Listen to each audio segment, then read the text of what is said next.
বেগম জান।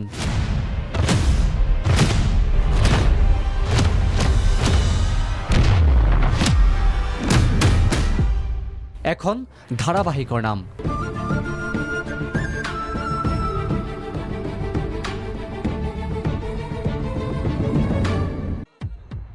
সন্ধিয়া 6:30 বজা, 8:30 বজা আৰু নিশা 11 বজাত ৰেঙনি চেনেলত সম্প্ৰচাৰিত হৈছে চিৰিয়েলখন।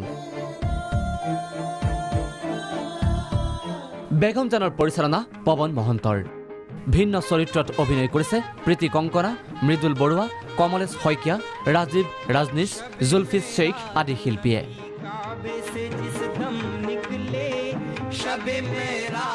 কিন্তু ধাৰাবাহিকখনৰ সম্প্ৰচাৰ আৰম্ভ হোৱাৰ লগে লগে সৃষ্টি হৈছে বিতৰ্কৰ।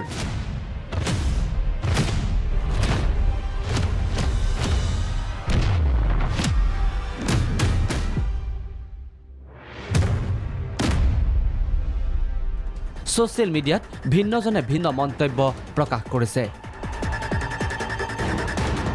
লাভ জেহাদক উদগনি যোগোৱা বুলিও অভিযোগ তুলিছে একাংশই।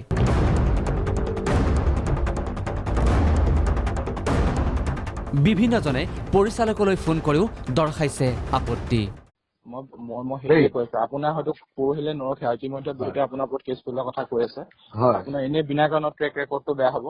আপুনি বিচাৰে নেকি কওক গোটেই ডিষ্ট্ৰিক্টত বেলেগ বেলেগ আৰু পৰিবই, কাৰণ জানে মানুহ এতিয়া আগৰ মানুহ হৈ থকা নাই।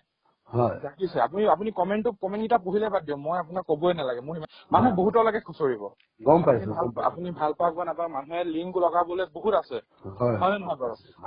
আপোনাৰ টোটেলি ষ্টৰি লাইনটো মানুহে যদি বনাও বুলি ভাবে টোটেলি বেলেগ কৰি পেলাব। আপুনি যিমানে চিৰিয়েল টেলিকাষ্ট কৰি 60টা নালাগে 120টাও যদি প্ৰকাশ কৰি দিয়ে, তথাপিও আপোনাৰ কাৰণে ষ্টৰি লাইনটো সলাবলৈ মানে বেছি সময় নালাগে। এনে অভিযোগ বিতৰ্কৰ পাছতেই বেগম জানৰ পৰিচালকে প্ৰকাশ কৰিছে স্পষ্টীকৰণ। আমাৰ চিৰিয়েলখন সম্প্ৰচাৰ হোৱা প্ৰথম দিনাখনেই এটা বিতৰ্কৰ মাজত সোমাই গৈছে, যিটো আমাৰ কেতিয়াও কাম্য নাছিল। যিসকলে এই বিতৰ্কটোত সোমাই পৰিছে তেওঁলোকৰ আৱেগ, তেওঁলোকৰ কথাখিনিক আমি সন্মান জনাওঁ আৰু কওঁ যে আমি সামাজিক দায়বদ্ধতাৰে এই ধাৰাবাহিকখন নিৰ্মাণ কৰিছোঁ। কাৰোবাৰ মনোকষ্ট দিয়া আমাৰ কেতিয়াও ইচ্ছা নাই বা আমাৰ কাম্যও নহয়। মানৱীয় প্ৰমূল্যবোধ আগত ৰাখি আমাৰ এই ধাৰাবাহিকখনৰ কাহিনীভাগ আগবঢ়াই নিয়া হৈছে।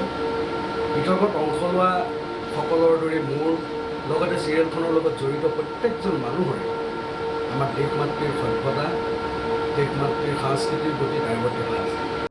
চিৰিয়েলখনৰ মাথো এটা খণ্ড উপভোগৰ পাছতেই আৰম্ভ হোৱা এই বিতৰ্ক কাম্য নহয় বুলি পৰিচালকগৰাকীয়ে স্পষ্ট কৰি দিয়াৰ লগতে বাকী খণ্ডসমূহ উপভোগ কৰিলে আপত্তি দৰ্শোৱা লোকসকলৰ শংকা আঁতৰিব বুলি প্ৰকাশ কৰে।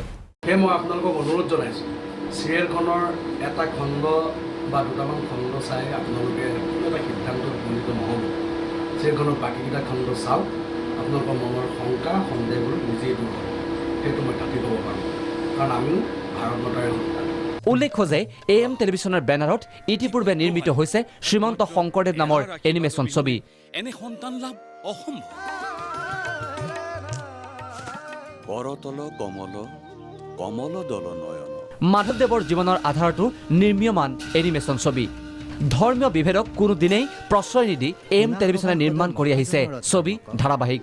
তেনে সময়ত মানৱীয় প্ৰমূল্যবোধ আৰু সামাজিক দায়বদ্ধতাক অগ্ৰাধিকাৰ দি নিৰ্মাণ কৰা বেগম জানক লৈ সৃষ্টি হোৱা অনাহুত বিতৰ্কক লৈ দুখ প্ৰকাশ কৰিছে টীম বেগম জানে।